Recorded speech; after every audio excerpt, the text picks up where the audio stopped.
I'm doing yoga. I'm doing chair yoga. You know, Sean, when you get older, you have to keep really. Well, you gotta do, you know, it's time to get your chi and do the horse's tail and pushing Sean, the ball, you know, stuff like that. Hannity, when I was watching that video, yeah. Oh, ow. with the guy Boom. running for the train. All right, wait. Are we gonna have a Super Bowl bet? I don't like. I wanted the Minnesota Vikings, so I'm not for either team. So I don't care about the Super Bowl. But I'll tell you what I do care about: that guy hitting the pole. Yeah. That was like Durbin today. That was like boom. Apparently, boom. Do you like how we slowed it down? We're so mean. We slowed it down. It's like the $6 million man. But we got to have a Super Bowl bet. Have your bet ready tomorrow. I'm taking the Patriots and Brady. Oh, okay. I'm not going to bet against Brady. The guy always wins. Forget it. And he has perfect hair. What else? What can you do? Just like you, Winning. Sean. He has perfect hair. Everyone hates him.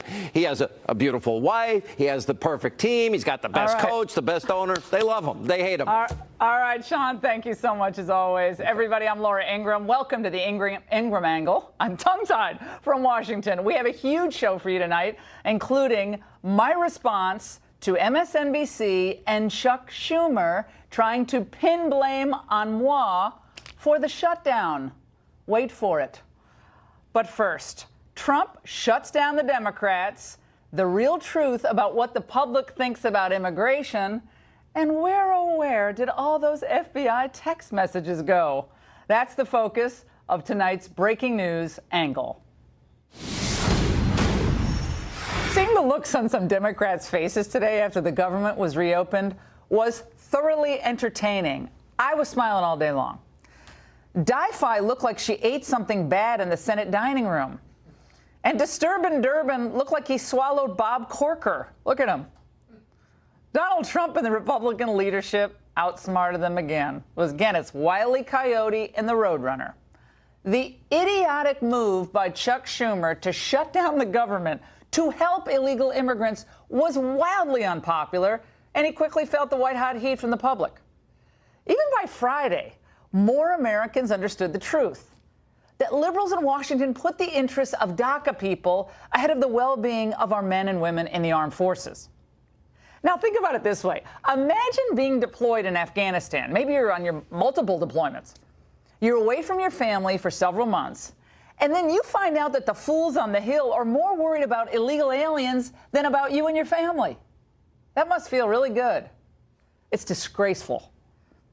All it took was McConnell promising to work on the immigration issue until February 8th, and if nothing was resolved by then, to have a free and open debate on immigration, including a DACA fix. It ends the shutdown and restores full funding for the federal government through February the 8th. If an agreement isn't reached by February the 8th, the Senate will immediately proceed to consideration of legislation dealing with DACA. Ooh, big win, Chuck. The Boston Globe's Matt Visor summed it up this way in a tweet. He said, Democrats have managed to accede to Republican demands, demoralize their energized base, give a disengaged president a win, and look like they held a meaningless 3-day government shutdown all at once. I couldn't have summed it up better myself. And before the shutdown, the Democrats' dream of taking back power, it was already slowly fading away because of the roaring stock market and the strength of the overall economy. So now what do our left-wing friends across politics and the media do to save face? Just a fool, like he's just an idiot, like he's a stupid old blubbery man who doesn't know what he's doing. The president was not involved these past few days. Despite that, they've reached this compromise. The president doesn't have a good sense of his governing style. This is the second time his staff has basically had to trick him into watching TV and tweeting instead of being hands-on after he bungled it by being hands-on. I'm watching Nicole Wallace, and I keep thinking it's Mika Brzezinski. I can't. They're all becoming one person now when I'm watching them. Now, it's amazing how many of the same fanatics, by the way, have been trying to ram through amnesty since 2006. Think of them. It's Graham, Schumer, and Durbin, all back, the three amigos. Now, the president has got to be very careful in the coming days and weeks not to allow the foxes into the henhouse as the debate moves forward. You think about it. Republicans could not rid us of Obamacare last year after all those votes that they had when it didn't matter. But now, by golly, they're obsessed with helping illegal immigrants, and they're going to get it done. As for Democrats, they just want to repeal and replace those blue-collar Americans who voted for Trump with new immigrants who'll vote for Democrats. The president has got to hold firm, and I think he will. No chain migration, no visa lottery, real funding for the wall, not just authorization, but appropriations, and then, I guess, maybe do the DACA thing. You have all the leverage. Don't give it to the politicians, Mr. President, who don't respect you or your supporters. And by the way, there's some more evidence that Trump is more in the mainstream on immigration than Lindsay or Chuck will ever be. Check out this new Harvard-Harris poll that just came out. It tells a really good tale. 65% versus 35% support a DACA deal that ends chain migration, eliminates the visa lottery, and secures the border with a wall. 68% of respondents oppose the visa lottery. 81% want to see legal immigration levels slashed. You heard it, slashed. 79% think immigration should be based on skills rather than family ties. And 60% believe dreamers should not be given preference to bring their relatives to the United States. 61% think current border security is inadequate. 54% support a physical barrier along the southern border. And a whopping 79% want secure borders rather than open borders. Well, facts never got in the way of these open borders Republicans before, but maybe we can hope that Lindsey Graham, Jeff Flake, and the others get the message.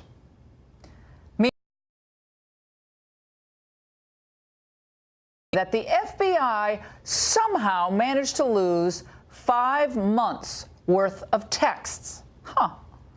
And I was shocked, I tell you, to have found out that the only texts the FBI failed to preserve were messages between that anti-Trump FBI investigator Peter Strzok and his paramour, FBI attorney Lisa Page. Now remember, both worked on the Mueller and Clinton email investigations. And it was during that key period between December 2016 through May 2017 that the Bureau claims a technical problem with updating software caused the failure to preserve these messages. So are you saying that it's just like when we get stuff on our iPhone or you want the update and we always say no because we don't want the phone to slow down? Is that what happened? This is ridiculous. It's the FBI. If you believe their explanation here, I have a pet rock I want to sell you. And by the way, I loved my pet rock when it came out. Attorney General Jeff Sessions has got to step in now. He recused himself, and that was, frankly, not necessary, from the FBI Russia investigation. But now we need an independent review of all of this monkey business. There's too much to explain away. By the way, we have a lot more on that coming up. You do not want to move because it's hot tonight. The show is hot. Including, by the way, the gradual push to release the House Intel memo and the FBI warrant abuse that we've been talking about for days on the show. There's new news on that. But there is other huge economic news today that I've got to get to that's going to be overlooked by everybody in the media, but not here. Once again, we'll show that President Trump is fulfilling the promises that he made. We will stand up to trade cheating. Cheaters, that's what they are, cheaters. We will stand up to trade cheating. Anywhere and everywhere it threatens the American job. The U.S. Trade Rep's office just announced that it will grant relief in the form of major tariffs against imported solar cells and modules, as well as large residential washing machines. Trump trade chief Bob Lighthizer cited Section 201 in the Trade Act of 1974, a law that gives the president discretionary authority to grant relief if the International Trade Commission finds that imports have been a substantial cause of serious injury. It's a real finding here. There had been a pattern of unfair trade practices going on for years, and this is the first time this law provided any relief since the early 2000s. Great news. Now, can you imagine Obama ever doing this? Or frankly, Hillary Clinton? Well, Hillary Clinton would have never done it because it was her husband back in 2000 who thought it was such a great idea for China to join the WTO. Remember, Obama did use tariffs once on tires, but that was only directed at China. Trump's tariffs apply to a large number of countries engaged in this abuse. Now, of course, today's trade enforcement action was greeted by the usual globalist hair on fire reporting. It's all wrong, but it's so predictable. Again, this pattern of unfair trade practices in major industries, and this is just the beginning, is obscene. And oftentimes, even when we go to the World Trade Organization, the World Trade Court, and they judge in our favor, the offending countries do not rectify the damage, and the damage to American companies is already done by the time they get any relief. Well, I'll tell you this. On trade, on immigration, so many issues, there is truly a new sheriff in town. And we're putting American industry first, American workers first, the American people first.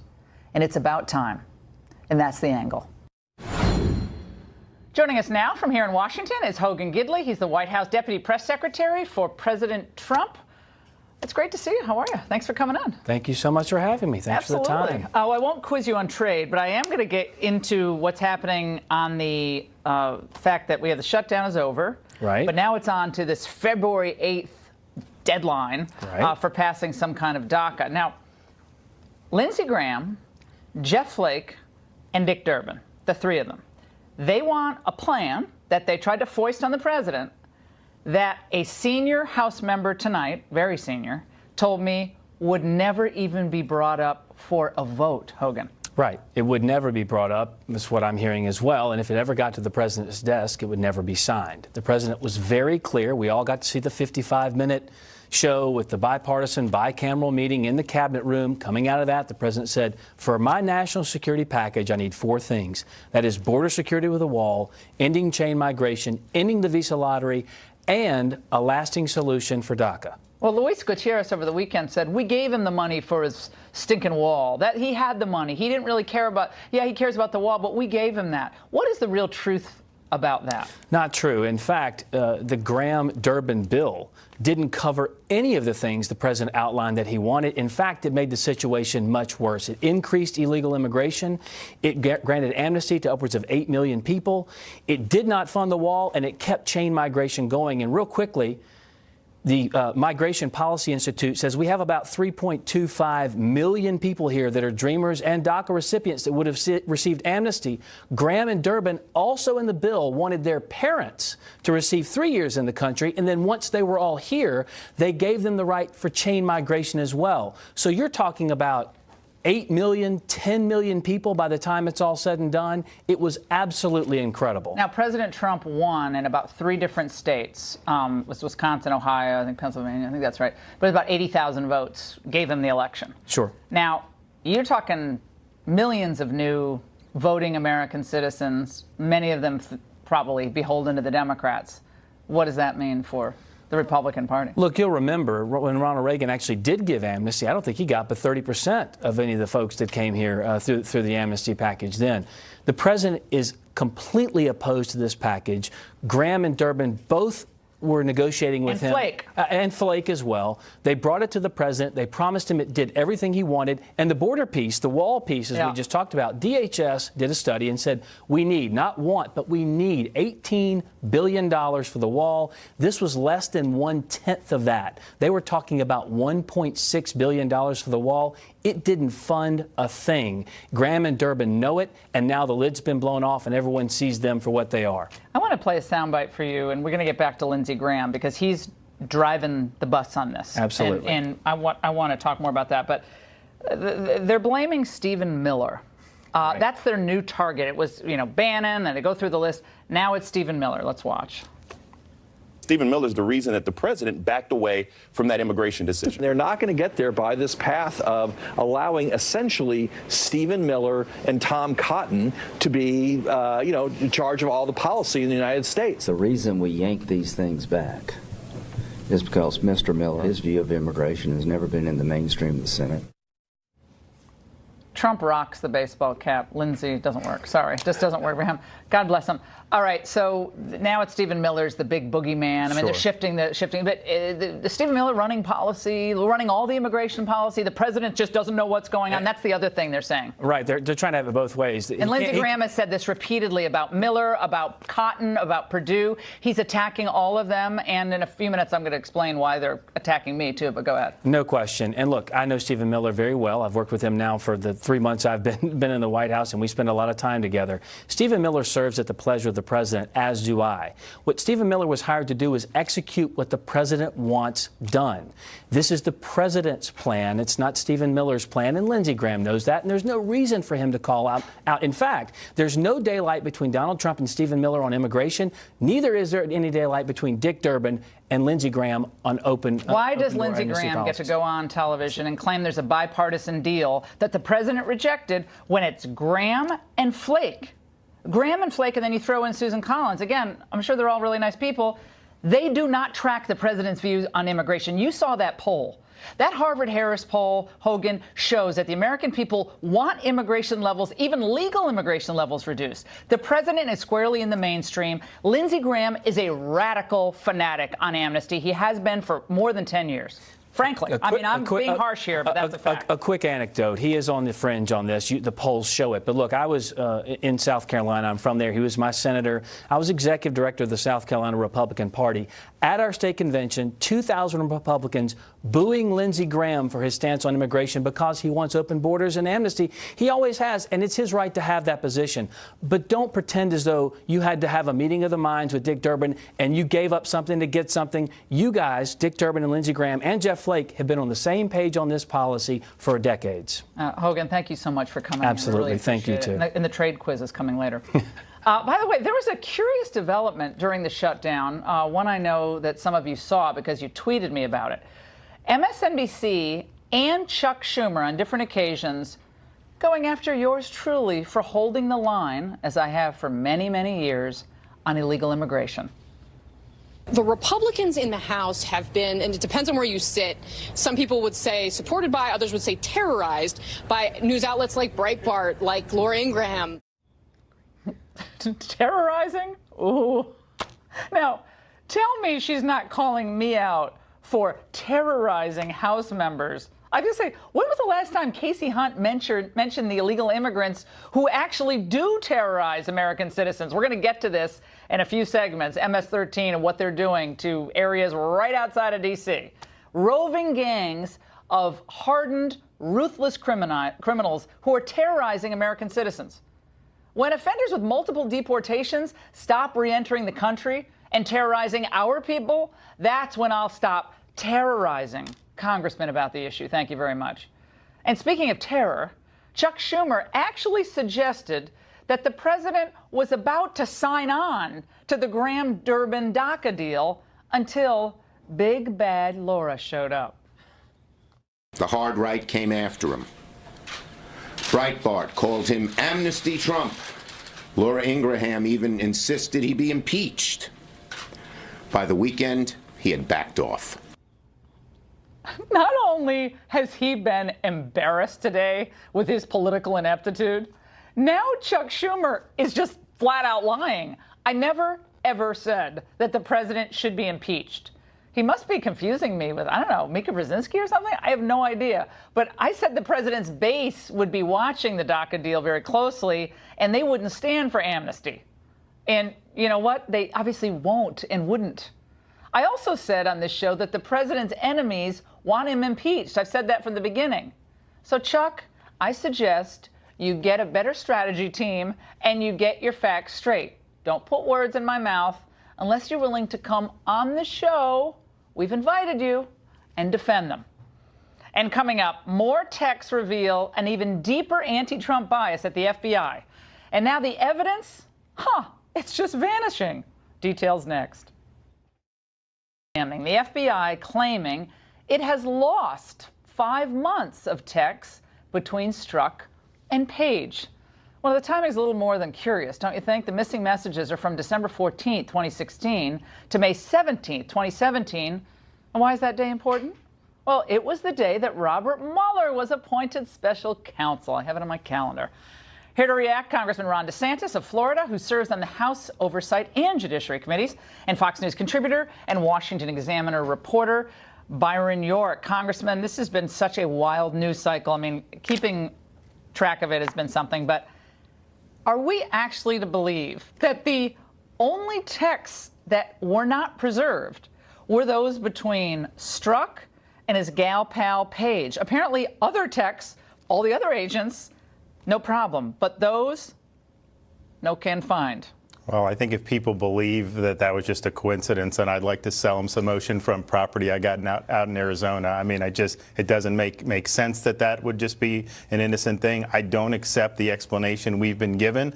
I think we need to dig harder. I think Wray's going to have to testify under oath. Christopher Wray, the FBI director, in front of the Congress. And think about all the critical events that were going on during this time. You have the Trump transition. You have the Trump inauguration. FBI agents running over to interrogate Michael Flynn for whatever reason. Then you have the Comey when he says, oh, we're doing this big Russia investigation. The firing of Comey. All these things were happening. And you can imagine, based on what we already know with Strzok and Page, they were saying all kinds of things about this, and I think it probably would be really devastating evidence of their bias against Donald Trump. You can bring in a technical person at the FBI. Where are the actual hard devices? The devices were FBI devices. Those devices should be produced. Doesn't this, Byron, remind you of the Hillary Clinton and then the Lois Lerner, that the BlackBerries, they're gone, but then you find them, and then I thought you could never delete text messages, period. You can't. I thought that wasn't even possible. Well, you know, Jeff Sessions, the Attorney General, sent a kind of apologetic note to Congress saying we're going to do everything we can to look for this. We're going to do all the technical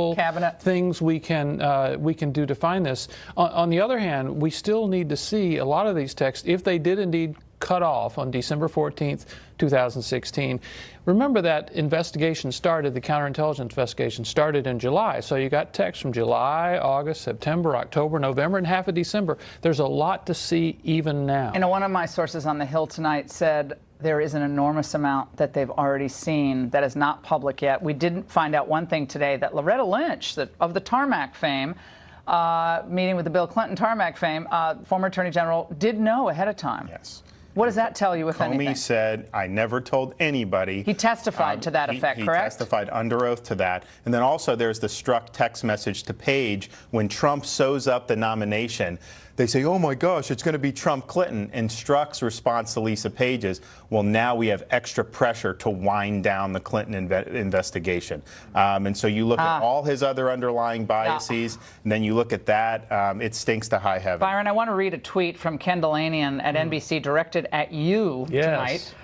This is actually not a big development, all caps, not, in the Trump-Russia probe. It's a pseudo-development in the partisan attempt to discredit that investigation by suggesting that it hinges on the sentiments expressed by an FBI agent rather than the evidence. Byron York, in response to you. Well, first of all, you have Peter Strzok, who is the lead investigator, not only in the Clinton investigation, but in the Trump-Russia investigation, the two most significant political investigations in many years, who is demoted to the HR department. I mean, it's self-evidently a big deal. Who's this Ken Delanian? It sounds like he works for the DNC. Is he like related to Debbie Wasserman Schultz or something? Like, he just sounds ridiculous. Never heard of him before. I don't even know who he is. Strzok, he was the one that interviewed Cheryl Mills. He interviewed Huma. He was there for Hillary's interview. Why is he even working at all in the FBI? I mean, the man should have been fired, and he should not be heard from again. I mean, I'm sorry, but I agree. HR. He's the last person you want in HR. I mean, you have him. You have Lisa Page. You have none of these people should be working. There's some other suggestive parts, even in what we know now.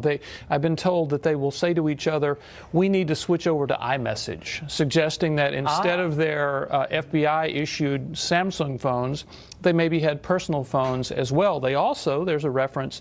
That's only Apple devices, iMessage, obviously. There's a message in which one says, I sent you an email to your Gmail account, and I think it went to your Verizon account. You need to delete that. So they were clearly conducting business of some sort. Whispering sweet nothings about the investigation. Well, now, we also know they were having an affair. So how much of that is their secrecy of that? there was a security risk for what they were doing. They were susceptible to blackmail. Okay, guys, really quickly. Axios is reporting tonight that Attorney General Jeff Sessions, at the public urging of President Trump, has been pressuring FBI Director Wray to dump the Deputy Director, Andrew McCabe, for a whole variety of reasons, which you've already talked about.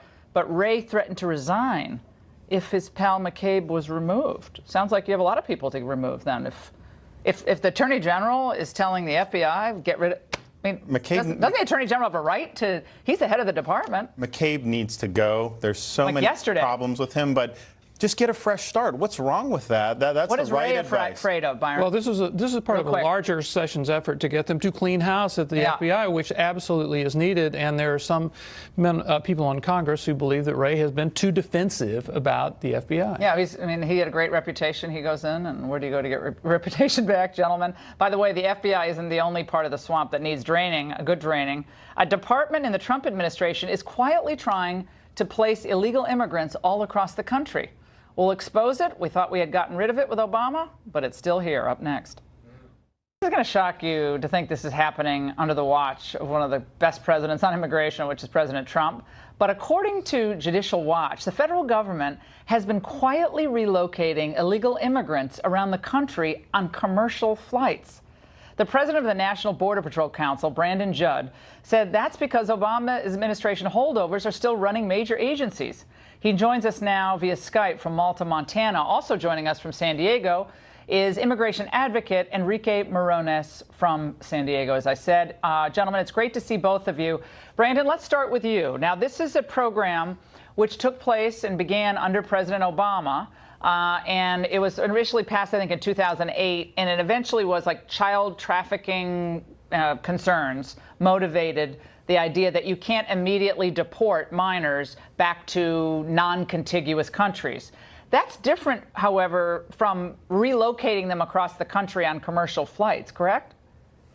It is, and it actually expanded from 2008 to releasing anybody that claimed a credible fear that said that they didn't want to go back to their country, and we were releasing all individuals that crossed the border illegally.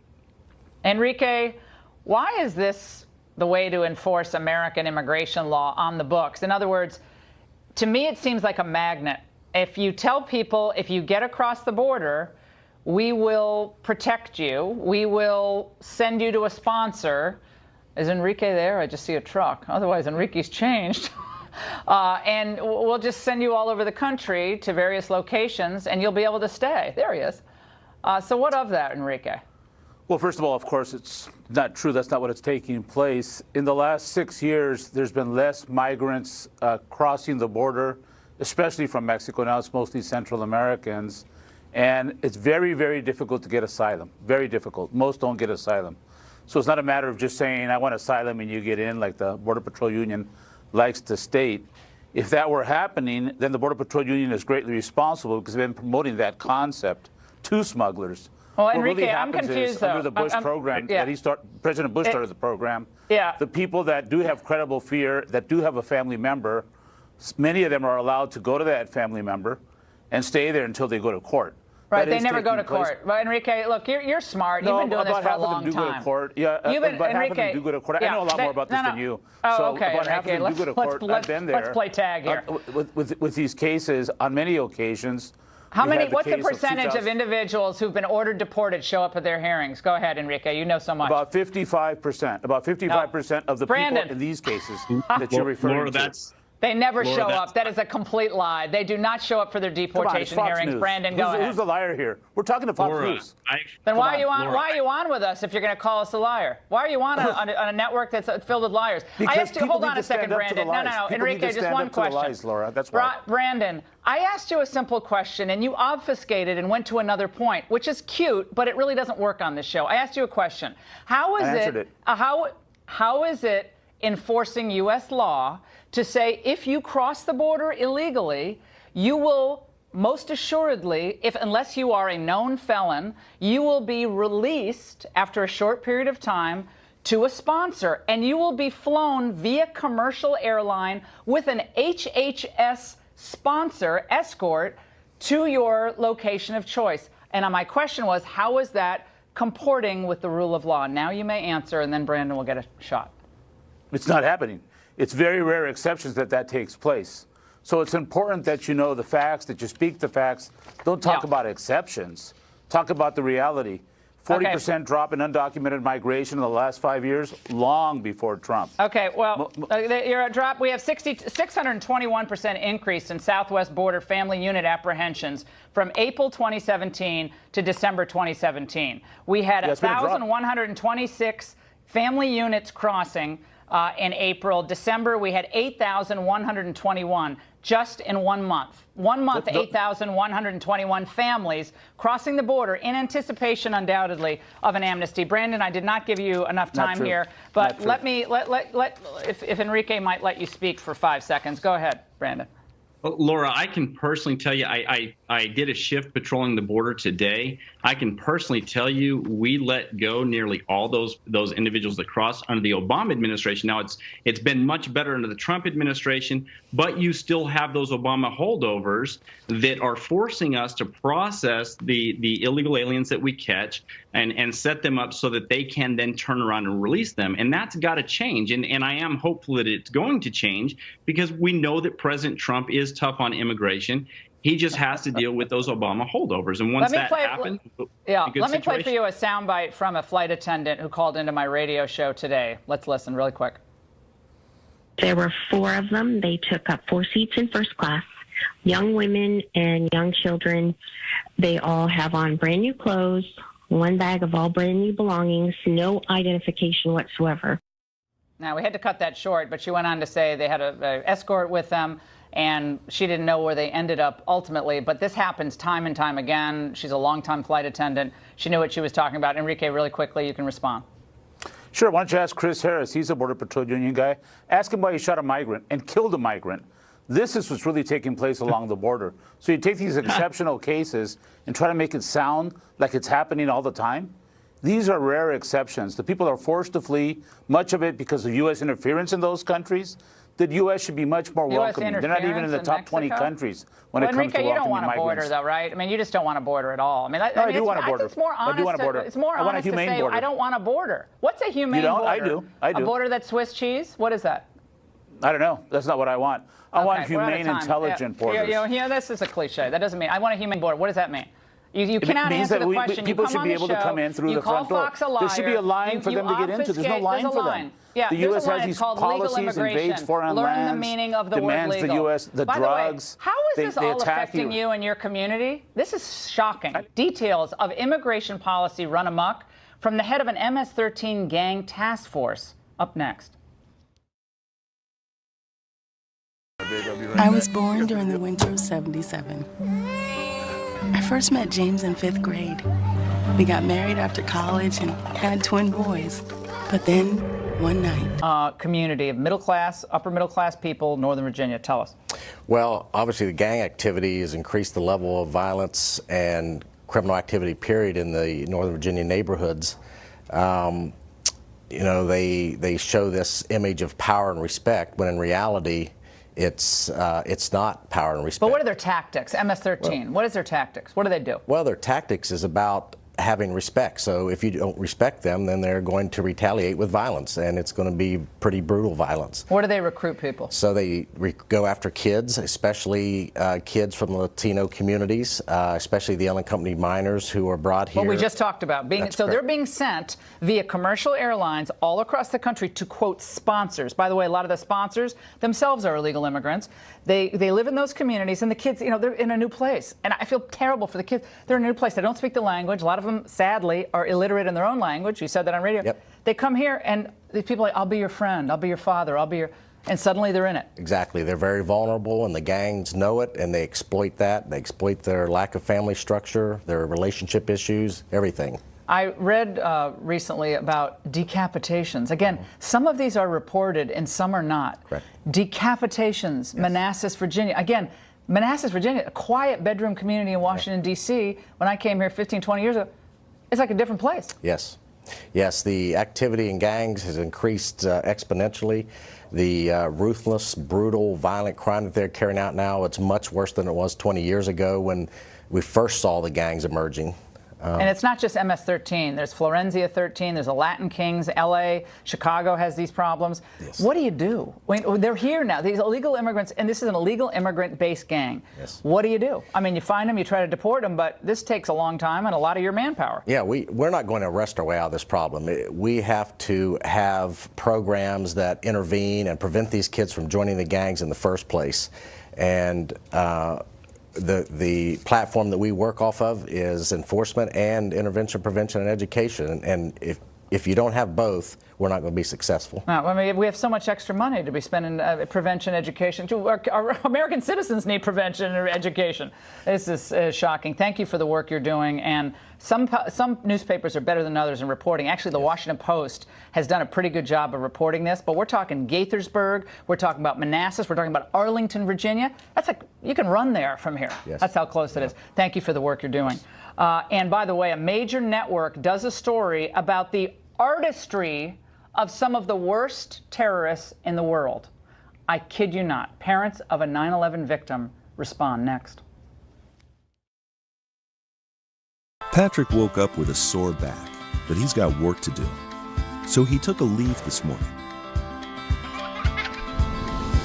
If he'd taken Tylenol, he'd be stopping for more pills right now.